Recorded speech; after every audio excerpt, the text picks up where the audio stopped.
Hello everyone, welcome to our channel get easy. आज हम देखेंगे वेरियस पर्सपेक्टिव और अप्रोचेस टू द प्रोबेबिलिटी। तो चलिए शुरू करते हैं। It describes how to find the probability. तो देखिए इसका मतलब क्या हुआ कि किस अप्रोच के थ्रू या किस अप्रोच को फॉलो करके हम प्रोबेबिलिटी की वैल्यू को फाइंड करते हैं, तो वो हमें बताता है हमारी प्रोबेबिलिटी अप्रोच।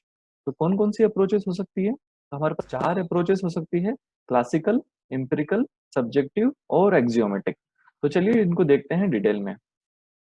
तो सबसे पहली है क्लासिकल अप्रोच। देखिए इसे हम क्लासिकल अप्रोच या ए प्रायरी या थ्योरेटिकल अप्रोच या प्रोबेबिलिटी भी बोलते हैं। ये वही प्रोबेबिलिटी है जो जनरली हम हर एक बुक में, हर एक किताब में या हर जगह पढ़ते हैं, जहां पर कि हम क्या करते हैं, हम एन सिंपल एलिमेंट्री इवेंट्स से, जिसे हम बोलते हैं सैंपल स्पेस, फाइंड आउट करते हैं और फिर उसके बाद में हमारे फेवरेबल इवेंट्स को कैलकुलेट करते हैं। और इन दोनों को कैलकुलेट करने के बाद में हमारा जो वेल नोन फॉर्मूला है उसमें फिट करके प्रोबेबिलिटी की वैल्यू को हम आइडेंटिफाई करते हैं। तो जो अप्रोच हम जनरली हर जगह पढ़ते हैं उसे हम बोलते हैं क्लासिकल अप्रोच, और इस तरह से हम उस प्रोबेबिलिटी को बोलते हैं थियोरेटिकल प्रोबेबिलिटी। इसके बाद नेक्स्ट आती है हमारी एम्पिरिकल प्रोबेबिलिटी। देखिए एम्पिरिकल प्रोबेबिलिटी के बहुत सारे नाम हैं: एम्पिरिकल, एक्सपेरिमेंटल, स्टैटिकल, ए पोस्टेरियरी या फ्रीक्वेंटिस्ट अप्रोच। तो देखिए ये बहुत सारे नाम है और ये बहुत जगह पे यूज भी होती है। तो ये क्या होती है? It is based on previous evidence और पास्ट एक्सपेरिमेंटल रिजल्ट्स। इसका मतलब ये हुआ कि पास्ट में जितनी घटनाएं हुई है या जो एविडेंस हमारे पास में है या जो एक्सपेरिमेंट्स हमने किए हैं, उनके बेसिस पे हम किस तरह से प्रोबेबिलिटी की वैल्यू को फाइंड कर सकते हैं। तो इसके कुछ एग्जांपल्स देखते हैं हम, जिससे कि हमको बहुत अच्छे से समझ में आ जाएगा। तो सबसे पहला एग्जांपल है कि from last many years it rains in July in India. तो देखिए हम पिछले कुछ सालों से देखते आ रहे हैं कि जुलाई मंथ में इंडिया में जो बारिश होती है, तो ऑब्वियसली इस मंथ, इस ईयर में भी बारिश होगी ही। तो ये हमने क्या किया, पास्ट एक्सपेरिमेंट या पास्ट एविडेंस के बेसिस पे हमने कोई प्रोबेबिलिटी कैलकुलेट करी।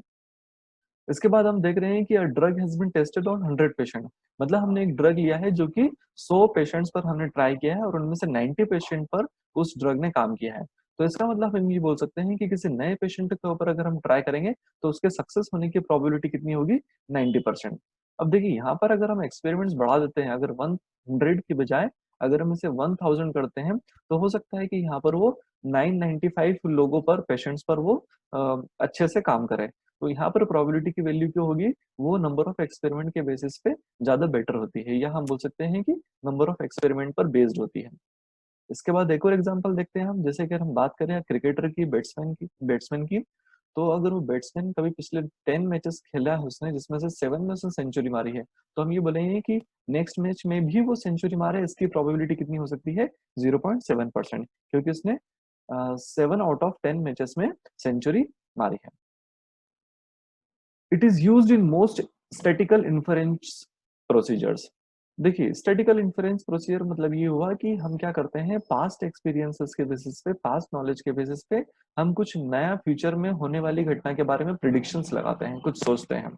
तो जहां पर हमारे पास बहुत ज्यादा डेटा होता है वहां पर हम इस प्रोबेबिलिटी अप्रोच को अप्लाई करते हैं। जहां पर हमारे पास लार्ज अमाउंट ऑफ डेटा है, पास्ट एक्सपेरिमेंट्स करे हुए हमने बहुत सारे, तो वहां पर हम इसे अप्लाई करके क्या करते हैं, स्टैटिकल इन्फरेंसेस कैलकुलेट करते हैं। इन्फरेंसेस का मतलब होता है इन फ्यूचर में हमें धारणा बनाना, कि पास्ट में जो हुआ उसके बेसिस पे फ्यूचर में धारणा बनाए, जैसे कि हमने इन सभी एग्जांपल्स में भी देखा।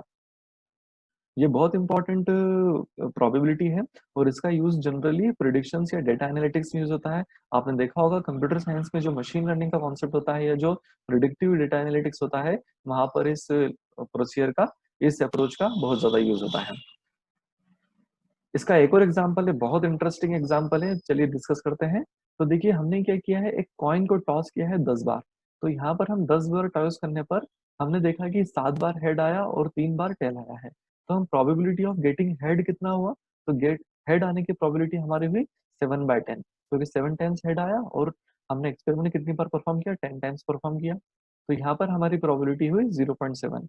इसी तरह से जब हमने एक्सपेरिमेंट 30 टाइम्स परफॉर्म किया, तो 30 टाइम्स परफॉर्म करने पर 20 बार हेड आया, तो हमारी यहाँ पर हेड आने की प्रोबेबिलिटी कितनी हुई? 0.66। इसी तरह से हमने 100 टाइम्स एक्सपेरिमेंट परफॉर्म करने पर हमें 50 टाइम्स हेड और 50 टाइम्स टेल आया है। तो हम बोलेंगे कि हेड आने की प्रोबेबिलिटी कितनी होगी? 0.5, या हम बोल सकते हैं इसको 50% प्रोबेबिलिटी। तो देखिए हमने क्या किया यहाँ पर, हम देखिए क्या पथ निकाली हमने, if we do not get empirical probability equals to 0.5%। देखिए अगर हम बार बार ये एक्सपेरिमेंट परफॉर्म करते हैं, बार बार कॉइन को टॉस करते हैं, और एक लिमिट आने के बाद में भी बहुत बार कॉइन को टॉस करने के बाद भी अगर उसकी प्रोबेबिलिटी 50% नहीं आ रही है, 50-50% नहीं आ रही है, तो हम इसके बेस पे क्या बोल सकते हैं, it means the coin is not fair. तो इसका मतलब ये हो सकता है कि कॉइन के साथ में टेम्परिंग की गई है या उसे कुछ मोड़ा गया या तोड़ा गया है। तो यहाँ पर हमने क्या करा, इन पास्ट एक्सपेरिमेंट्स के बेसिस पे हमने एक इन्फरेंस निकाला या हमने एक आउटपुट निकाला है, जिसका मतलब ये, जिसमें ये हुआ कि हमारा कॉइन फेयर है या नहीं, तो हमें ये रिजल्ट पता चला। तो इस रिजल्ट को हम बोलते हैं स्टैटिकल इन्फरेंस। तो ये हम कैलकुलेट करते हैं इस अप्रोच के थ्रू, जो कि बहुत इंपॉर्टेंट अप्रोच। इसके बाद हम डिस्कस करते हैं सब्जेक्टिव अप्रोच। तो सब्जेक्टिव अप्रोच सबसे सिंपल अप्रोच है, एक ऐसी अप्रोच है जिसमें कोई पास्ट इंफॉर्मेशन या कोई पास्ट डेटा या कोई किसी भी तरह की कोई कैलकुलेशन परफॉर्म नहीं होती है, जिसे हम बोल सकते हैं बस रैंडमली जिसके बारे में बोला जा सकता है ना। जैसे कि हम जैसे जनरल लैंग्वेज में बोलते हैं तुक्का लगाना। हमने यहाँ पर एक एग्जाम्पल मेंशन किया है कि Mahendra Singh Dhoni will hit 6 in the next ball. तो देखिए यहाँ पर वो नेक्स्ट बॉल में छक्का मारेगा, तो इसकी कोई हमारे पास में कोई पास्ट एक्सपेरिमेंट नहीं है, कोई रिजल्ट नहीं है कि हम उसको सोच के बैठे कि हाँ इस बॉल में तो वो छक्का मारेगा ही मारेगा। हमने सिर्फ जनरली क्या करा है, तुक्का लगाया है कि वो छक्का मार देगा, ठीक है। और ये जो अप्रोच होती है सब्जेक्टिव अप्रोच, ये डिफर करती है पर्सन टू पर्सन। मतलब ये हुआ कि यहाँ पर हमने क्या बोला, किसी एक पर्सन ने बोला कि Mahendra Singh Dhoni will hit the 6, तो कोई और दूसरा पर्सन कुछ और बात भी बोल सकता है कि इट विल नॉट हिट 6 और इट विल गेट आउट। कुछ और एग्जांपल देख लेते हैं, जैसे कि I think I will get selected in the job interview. तो देखिए यहाँ पर आई थिंक का मतलब ये हुआ कि वो सोच रहा है कि वह जॉब इंटरव्यू में सिलेक्ट हो जाएगा। तो किसी दूसरे का कहना ये भी हो सकता है कि वो जॉब इंटरव्यू में सिलेक्ट ना हो। कुछ और एग्जांपल है, जैसे कि there is a 90% chance that my friend will call me because I know he has no money. तो देखिए यहाँ पर हमको पता है कि हमारा दोस्त है, उसके पास में पैसे नहीं है, तो जनरली वो हमको कॉल कर देगा। तो देखिए यहाँ पर हमने एक बस दिमाग लगाया है या एक तुक्का लगाया है कि जब उसके पास में पैसे नहीं है तो फिर शायद वो हमको कॉल करेगा। तो ये जो हमारा तुक्का लगाने वाली जो अप्रोच है, या जिसमें हमने कोई डेटा कैलकुलेट नहीं करा है, कोई पास्ट इन्फॉर्मेशन नहीं ली है, उस अप्रोच को हम बोलेंगे सब्जेक्टिव अप्रोच।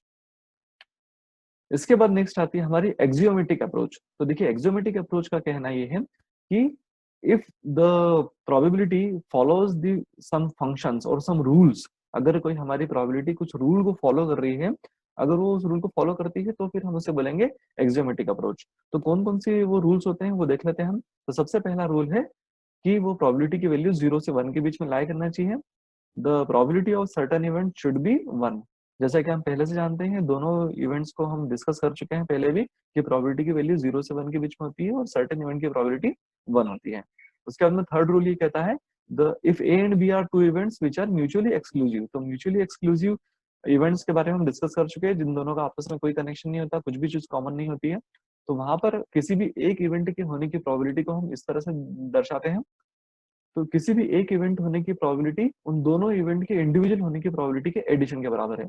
तो ये एक एडिशनल थ्योरम ऑफ प्रोबेबिलिटी है, जिसके बारे में हम आने वाली वीडियो में और डिटेल में डिस्कस करेंगे। तो जो प्रोबेबिलिटी इन तीनों रूल को सेटिस्फाई करती है, उसे हम बोलते हैं एक्सियोमेटिक प्रोबेबिलिटी। हमने आज के लेक्चर में सीखा कि various approaches to the probability. तो हमने चारों अप्रोचेस देख लिए, जिसमें से क्लासिकल अप्रोच वो थी जिसे हम जनरली हर जगह पे यूज करते हैं, या सबसे पहले जब प्रोबेबिलिटी पढ़ते हैं तो हम क्लासिकल अप्रोच को ही पढ़ते हैं। लेकिन ये तीनों प्रोबेबिलिटी भी हमारे लिए बहुत इंपॉर्टेंट होती है। तो कॉन्ग्रेचुलेशन स्टूडेंट्स, आप सीख चुके हैं वेरियस अप्रोचेस। अगर आपको वीडियो अच्छा लगा हो तो लाइक कीजिए, शेयर कीजिए और चैनल को सब्सक्राइब कीजिए। Thank you very much.